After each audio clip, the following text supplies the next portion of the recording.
Welcome back to a new episode of The Good Talk. Here in studio, we have Glam girl Natalie. Thanks for having me. You're welcome. This is your second time on the podcast here in studio. Yeah. How does it feel? Exciting. Yeah? Mm-hmm. So the first time you were here, we had just opened the studio back in April. Do you remember that? Yes, of course. And you were kind of just beginning on your journey of a creator, influencer, right? Yes. And look at you now. We are here because we are celebrating your 10K following on Instagram, hence the cake. Tell me how you feel about this. Oh, gosh. Wait, hold on. First, let's cheers. She brought champagne. She brought cake. By the way, we did a whole photo shoot before this podcast. Yes, it's been a day. Yes, she bought a ton of stuff. Check out the photos on your Instagram. Make sure to follow her. Yes. But let's do a cheers because she brought champagne, a cake, like roses. You came prepared. Balloons that are like out of the frame already. And disinflated. 4 outfits. Yes, you came really prepared. And now we are doing the podcast, second time on here. So cheers to that. Cheers. Thank And you for cheers having me. To 10K. To 10K. And let's talk about to it. 100. Oh yeah, that's some good champagne. So, Natalie, how does it feel being at 10K since that was one of your goals when you came in here the first time?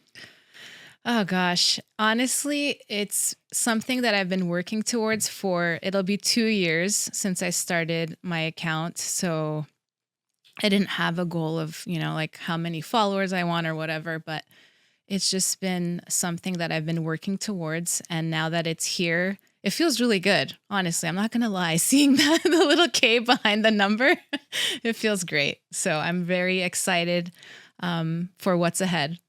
Yes. So when you came in here the first time, how many followers did you have? It's funny. I remember because it was such a funny number. It was 4,444. And I remember liking that because I felt like it was a lucky number. And you were saying, you got to get to 10K. And here we are. Year, that's like a year and a half ago. Yeah, I remember that was your next goal, 10K. And I remember telling you, next time you reach 10K, you'll come back on the podcast. And here I am. And here you are. So it's quite amazing to have reached that goal of yours. What have you done to reach that goal? Like, tell us a little bit of your journey.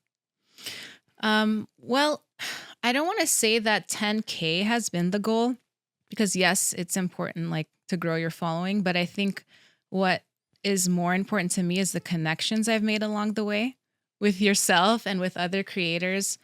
And I think that's what I've learned throughout this journey is that those connections are what matter more than the numbers. And in terms of, for example, like brand opportunities and all the opportunities I've had, they all came before 10K. So I guess my message to other creators or whoever is, pursuing something where it involves maybe fashion influencing or whatever is that you don't have to be at 10K to meet your goals. You can do all of that well before it. What are some people that you follow that have inspired you? Oh, gosh. There's actually, she has nothing to do with fashion, but she's an entrepreneur that I really admire, Candace Nelson. I think you guys have worked together too. She is just so inspirational to me. I follow her and her posts. She'll talk about how she, had the idea to start her cupcake business and how it just grew into something so much more than that. Can you share a brand collaboration or a collaboration maybe with another influencer that made you like think like, wow, I'm really doing this? Fabletics, when they reached out to me, that was a big one where I was like, wow, Fabletics wants to work with me. This is a huge brand. They have millions and millions of followers. They work with celebrities. So when Fabletics reached out, that meant a lot to me. And I've been working with them ever since. And I think, honestly, big, small, whatever opportunities have come my way, I'm grateful for all of them, whether it's Fabletics or the little Amazon brand. I'm just grateful for every opportunity that's come my way. That's incredible, Fabletics. Is there a brand that you want to work with? Oh gosh, all of them. But a I'm- brand that you relate to, a brand that you're like, that's a brand I can relate to. That's a brand I really want to promote in my following. Mhm. That's a great question. I have to study them a little bit more to answer that better. But like I said, I'm just grateful for every opportunity that comes my way. I don't have a specific brand in mind, but I think anything that aligns with like female empowerment, being inclusive, like, size inclusive, um, women of all shapes and sizes, I think is really important. So I Is like is working there with anything brands like that that. surprised you when you started this journey of being an influencer? Because you're a mom Hmm. and you have a whole separate life aside of this, right? And you have a job. I don't know if you want to mention what you do, but you started this journey. Is there anything that surprised you when you started on this journey? All of it, all of How it. hard was it to be able to pursue this and grind this out, really? Because you've been doing this Yeah. now for what, 2 years, you said? Yes. Well, that's why I'm always late to everything, guys. Sorry. It's because I'm juggling so many things. But the first part of what you asked, the surprises, I went into this like, I'm just going to share my outfits. And my goals were like, I want to get an Amazon storefront and LTK. And I did that quite quickly. But what I didn't realize is that there's like this whole influencer world. Because like I only saw what people would share online, which is like there's the Amazon Summit, and then there were like LTK creator events. So I had the goal to be able to go to those. But there's so many other events that I've had the opportunity to attend. Brand events, especially being in LA, we are at such an advantage here because there are so many brand events all the time. And that's been awesome, like just getting to go to those. And they are open to the public. So you don't necessarily have to be an influencer or a creator. You can go to a lot of these So events. people reach out to you now more than before, you think? Like inviting you to events for collaborations. Do people like reached out to you now? It's, again, I've been blessed and really lucky that it's been kind of consistent ever since I started. But yes, I would say that there have been more opportunities coming my way. And again, I'm so grateful for each one of them. I get to meet so many amazing people when I attend these events, other creators, entrepreneurs, and every time I meet someone, I learn something. So I'm grateful for those opportunities. How do you balance content creation, being a mom, being an educator? How do you balance all this? You mentioned that you're always late. That's why. So Oh my gosh, how do you I don't. balance? I do what I can. I at first, you were talking about like grinding so hard. I was getting up at 4 a.m. and working on content, and just it was too much. And I took a step back and I'm like, you know what? This is kind of getting to a level that's a little bit unhealthy. I need my sleep. But time management, you just have to give time for everything, like your priorities. Your family obviously comes first, your friends, work, and whatever pockets of time I have, I'm working on content and, engaging with my audience and doing all the things. So you're always on the go. I am. You're always content creating and you're always going to events, Uh-huh. taking care of your family, doing all these different things. Hmm. How do you make time to work on projects? For example, like we worked on a project last year, Phoenix in the Sun, that you wrote and produced, basically. You hired me to come shoot and edit and direct it.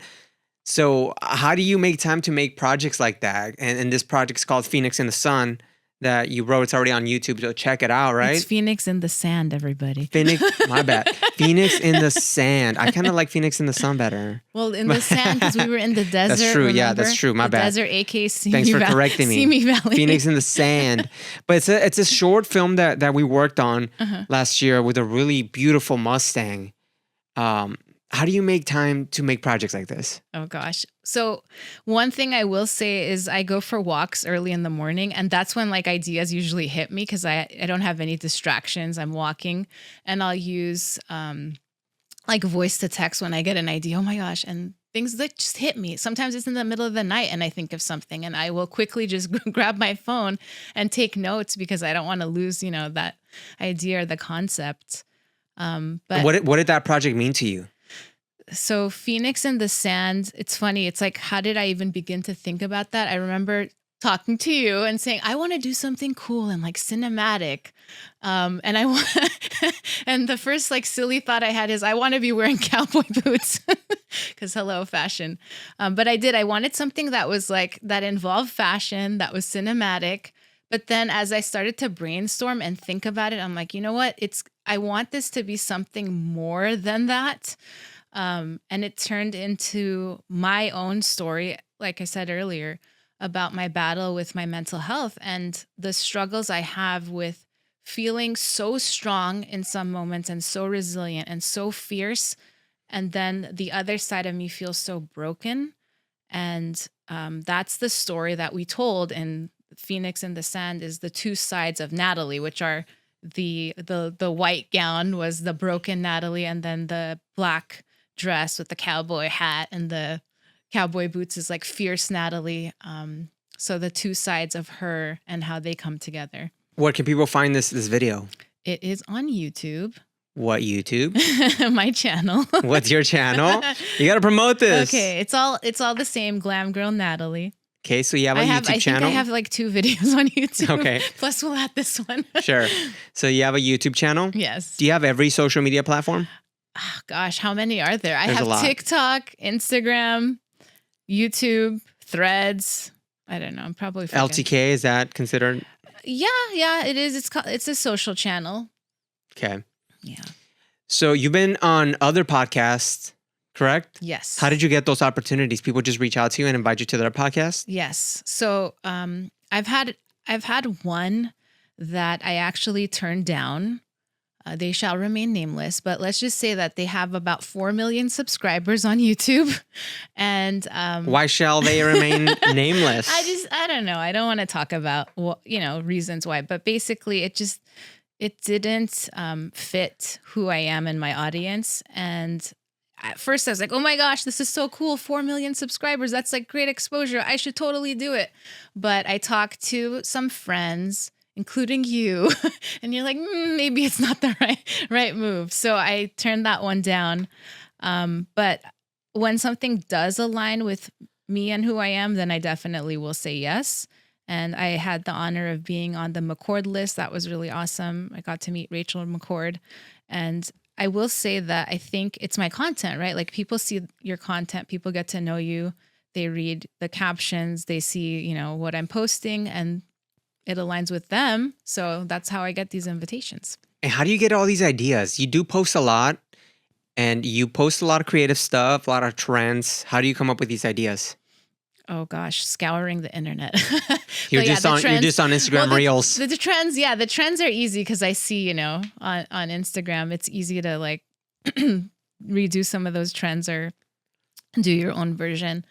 One of the funniest ones that had like a decent amount of engagement was it just relates to millennial moms, is like in at the end of April, It's Gonna Be May with Justin Timberlake.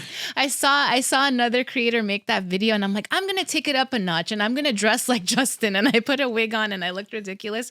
But hey, my audience loved it, so it works. Do you have a favorite reel, favorite video that you've made that has kind of gone a little viral? Oh, that's one of them. You know what? I love doing funny.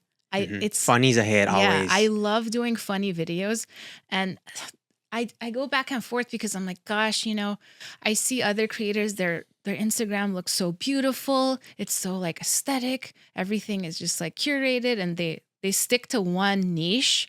And I've tried to do that, but it just doesn't fit me because I'm kind of like, I like being funny and I like having fun.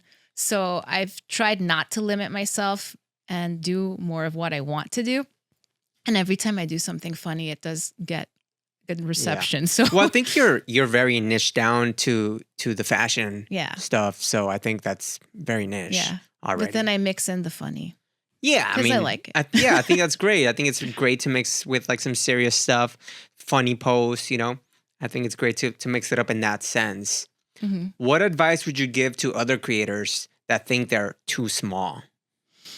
So I will say this. I think that your content speaks volumes more than the number of followers you have. Your content speaks volumes.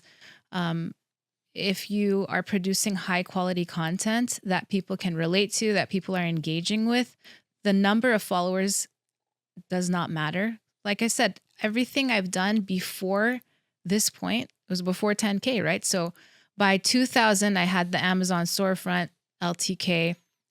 I've worked with big brands like Fabletics, lots of beauty brands, Naked Sundays. So I think anything's possible. You don't have to limit yourself by, oh, I only have 2,000 followers. I think if you believe in yourself and you show that confidence in your posts, it really goes a long way. Yeah, and I think people go into this thinking they're gonna make money, make a lot, like like quit their jobs and just do social media influencing and make money. Mhm. So the question is, are you making money doing this now? Not enough to quit my job, no, but yes. And it's funny you brought that up because I have been hesitant to ask for money because I've thought like, oh, I'm too small. Like you said, like I'm a small creator.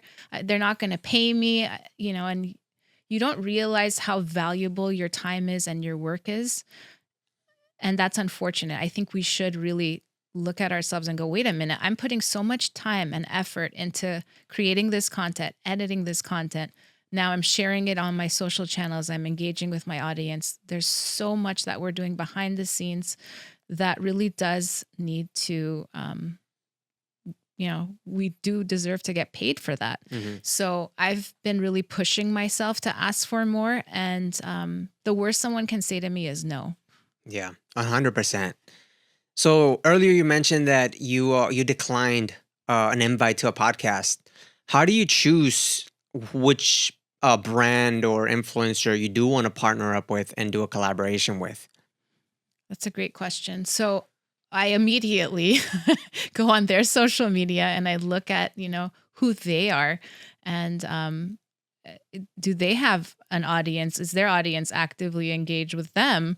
Because, there's some brand, because I do have a fear too of like, there's this brand is saying that they're going to pay me, but they may not. So for me, it makes sense to work with a brand that is reputable.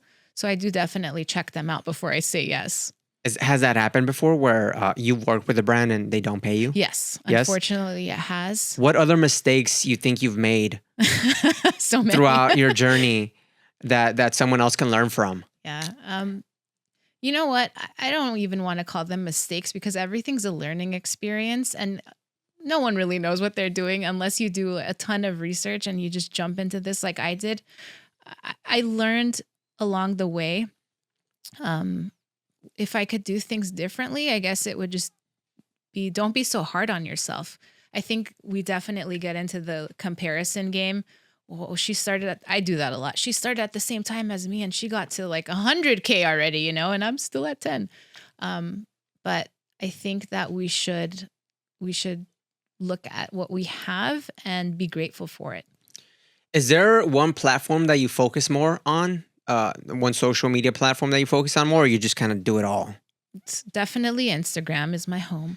I don't know if it's again because I'm a millennial and that's where we're at, but I don't know. It's something about like I don't enjoy TikTok's messaging. I've never ever sent someone a message on TikTok.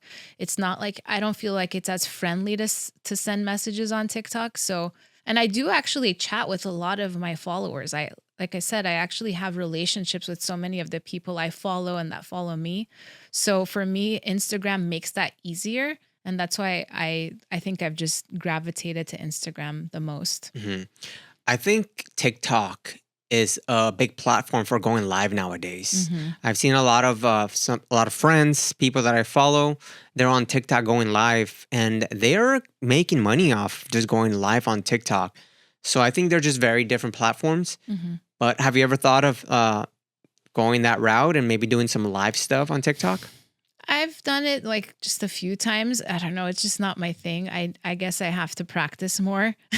I just, I do. You're absolutely right, though. There's definitely a market there with TikTok lives. I know because my brother's always on TikTok live and he's crushing it. So Good job, Blade. But I definitely need more practice in the live world. How important do you think collaborating with other creators is to grow? I personally love it. So I've done, it's like one of the first things I did when I started my account. And I don't even know if I saw this somewhere or it was one of those like middle of the night ideas. But I had this idea of I'm wearing an outfit and I take it off and I throw it to someone and she picks it up and puts it on. So four of us did that and it had such a great response. And then I started to see a lot of other creators doing the same thing. So I don't know if we started a trend kind of, but that was such a fun collab. And then we did another similar one with another group of four ladies for New Year's Eve. Another great collab. Does it help you grow? Definitely. And I think it's just fun. When this stops being fun, I'll definitely stop doing it. For me, I love creating content. And I think it's important to have those friendships online because if you don't, then it's kind of like, what's the point of all this? Can you give us a little behind the scenes of where you get your outfits? Like, you must have a ton of clothes. I've seen you go to Target and do a lot of outfit changes there. Uh-huh. Can you give us a little behind the scenes on how all that works out with like all the outfits and clothes that you have? Oh my gosh, guys, my room is a mess. It's not pretty. It's like a tornado hit it. I get so many clothes, either like they're gifts that brands send me, or it's like a paid, collaboration, but they send the clothes as well. It's to the point where I give them away. Because I wear them once sometimes, like I wear it for a video and that's it. So I end up giving them away to friends, family, and they are more than happy to take them. And then the behind the scenes of Target is I go once a week because it's down the street from work. And I spend my lunch break in the fitting room trying things on, and I spend way too much money at Target. But I am a Target creator, so I guess it's all worth it. But do you go back and return that clothes or you keep it? No, I unfortunately have a lot of clothing. How big is your closet? I have a whole room to myself at home. That's my studio. My studio is like one giant closet. Jeez. That I shoot in. Is there any? You didn't even ask about shoes and the other accessories. Oh my God, that's true. I didn't even think about that. Yes, shoes, makeup, like women accessories. are expensive. Yeah, it sounds like it. Jesus, it sounds like you also spend a lot on shoots like this. What makes you want to this spend is an money investment. on this? Okay, so you see it as an investment. Yes, it is. It really is because for me, these moments are so meaningful to me. It means a lot and it goes a long way. Like these photos, I'm going to use them. We're going to post them on Instagram, but it's great to have them as like headshots and you can use them in so many different places. Like I can take today's content and repurpose it in so many ways. And I already have plans of like how I'm going to use this, and that's another way to, I will say the content, you can make it stretch and use it in so many different ways. So that's important too. What do you use to edit on and to create all your content? I use CapCut for editing. It's all shot on my phone. I don't have any fancy equipment like you.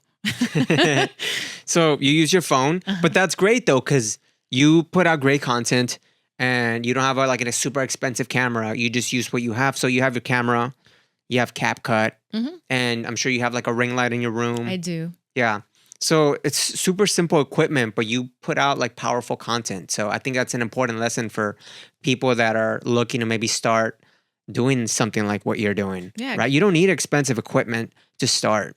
Good lighting. That's super important. Good lighting is the key for everything. Even if you just have a phone. Because like nowadays, phones, even like cheap cameras nowadays shoot great quality content. Yes. So that's a good lesson for people to learn. Because people think that like they might need super expensive equipment. Like, I don't have this, I don't have that. But not really. Like you're doing this with just your phone out of your room. Yep. And so what's next for Glam Girl Natalie? What's next? What's next? Nothing like is on the horizon, but But you must have some plans. some plans. There's always plans. You're always I planning know, stuff. you're I right. know. I do. I I have more events coming up. I have 2 next week. Like you said, I'm just always out and about. Um, I I want to definitely keep growing, work with more brands. And like I said, I want this to remain something that I enjoy. So I'm going to just do it at my own pace and not exhaust myself. So I have been limiting the number of brands that I work with and the number of events that I go to. You reach 10K, now you're all of a sudden Gonna limiting. take a step back. No, but for real, it's because like I said, I want to have that healthy balance of time for, my loved ones and time for this. Yeah. Has there been a time in your journey where you're like, okay, this is too much, and maybe thought about quitting? Yes. Oh my gosh. Can you tell us a little bit more about that? All the time. All the time. All the time. Yeah, because you're asking yourself, is this worth it?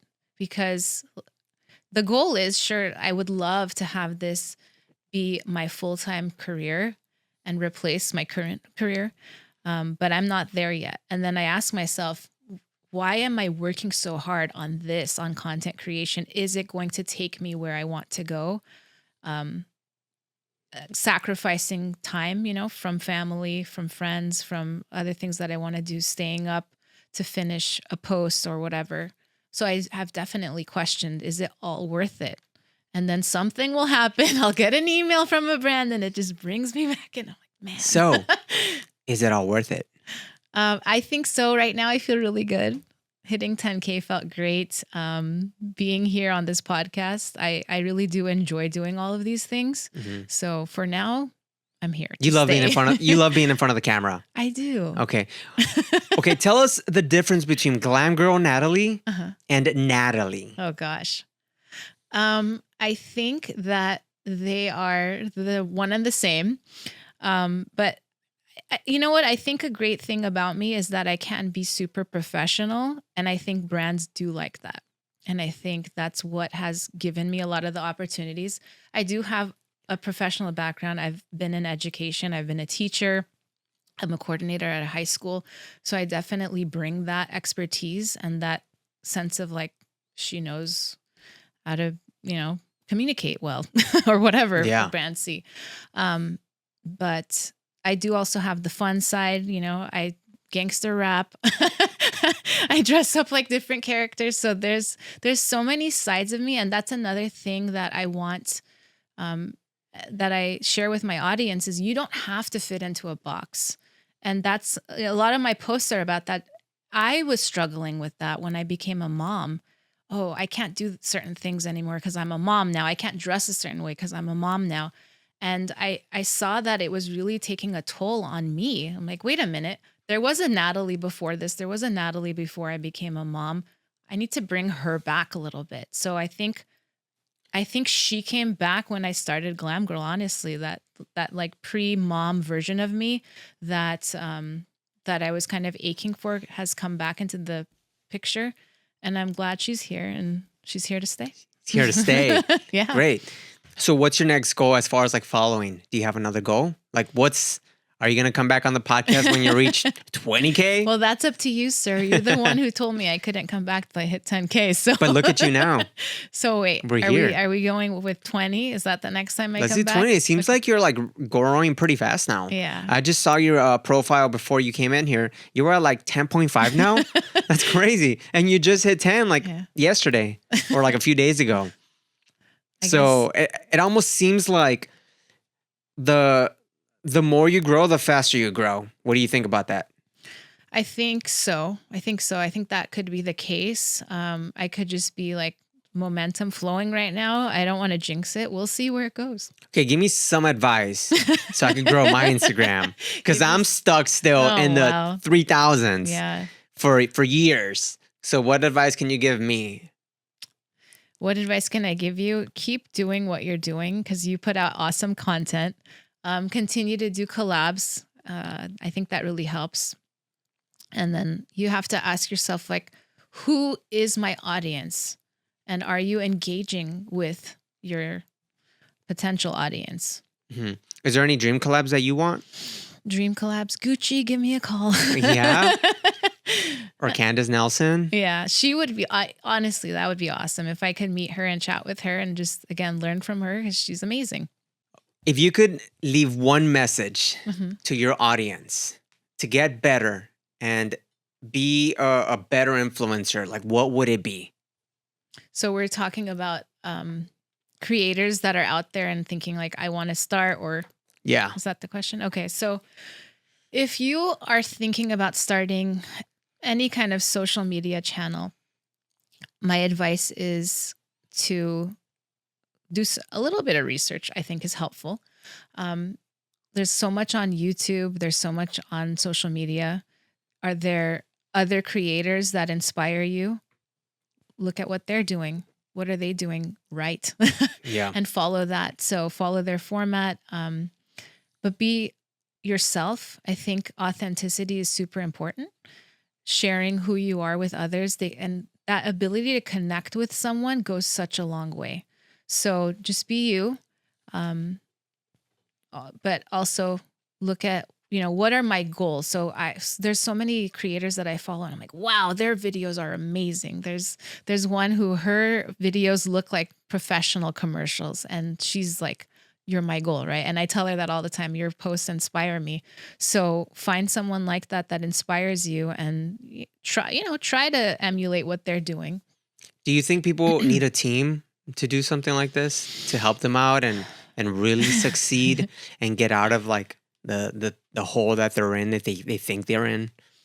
I will say this. I think there's so many people out there that target creators that want to just like make some money off of them and will offer you, here's my course, here's this, I'll make you, like I'll get you to 1 million followers. They make all these promises and they'll, I had a creator friend who hired a coach and spent tons of money and she was absolutely miserable the entire time and regretted it. So I would say that you don't necessarily need to spend money to be successful. I think there's so much that's out there that's free. I personally haven't. I haven't invested in like a coach or anything like that. I've just learned from, watching videos and going to these events and meeting others and talking to them. Can you get to a point where you need a team? Definitely. Like the other day, I was thinking, oh, it would be so nice if somebody could help me with these like comments because I leave about 100 comments per day. It'd be so nice if somebody could do that for me. If somebody could, like help me edit my videos. So if you get to a point where you're so successful and you can hire others to help you, yeah, definitely. And then, like you and I working together, you helped me take photos today. They're going to look 1 million times better than the photos I take in my room on my camera. So yes, I think having a team is definitely going to take your content up 1 million notches. And one last thing, what do you think about AI and AI. ChatGPT, and do you use that and how has that helped you? Oh my gosh, ChatGPT and I are besties. No, for Is real. ChatGPT your therapist? Your best Sometimes, friend? yeah. Yeah. But yeah, it does. It helps me so much. It's like, it's so smart, way smarter than me. But just to be able to like bounce ideas off of not someone, but I guess something is so helpful. And I have 1 million ideas. So it's just, hey, I'm thinking of this. Sometimes I use it to help me write scripts, sometimes to help me write captions. So it's super helpful. But you can also get into that danger zone of like, people can tell you're using ChatGPT and they don't like it. And I get it. I don't want my post to sound like a robot. So I am careful about it being my own words, but using it to revise, my captions or whatever. And then the other thing about chat or just AI, I should say, is are they going to steal our jobs? Because there are AI influencers. Yeah, that's crazy. There's so I like have competition. yeah, you have like AI Yeah. influencer And they competition. look so real. It's like Yeah. people can't even tell sometimes that this is an AI model. It's not a real person. Things are getting way too real. Yeah, it's I think they're going to take my job too as a video producer. We better watch out. I know, right? Well, Natalie, thank you so much for coming onto the podcast and for being here and for sharing your knowledge and your journey as an influencer in the past 2 years. I think you've done an incredible job. Congratulations on 10K. Look at this cake. Are you gonna eat this cake? We should. Bite it. Come on, you gotta take a bite. Thank you so much for having me on The Good Talk. Well, I finished all my champagne. Oh my gosh. You didn't even touch yours, I but know. that's okay. And you know what? Cheers to you too for all your successes here. Thank you. I really appreciate that. And let's see if we can have you back on here maybe at 20K. Sounds good. All right. Well, thanks for coming in. And guys, make sure to check out Natalie on her Instagrams. Where can people find you? At Glam Girl Natalie. On every Across all the platform. channels. Yeah. Perfect. There Same you go. handle. There you go. Check out the photos we took today. They're going to look amazing.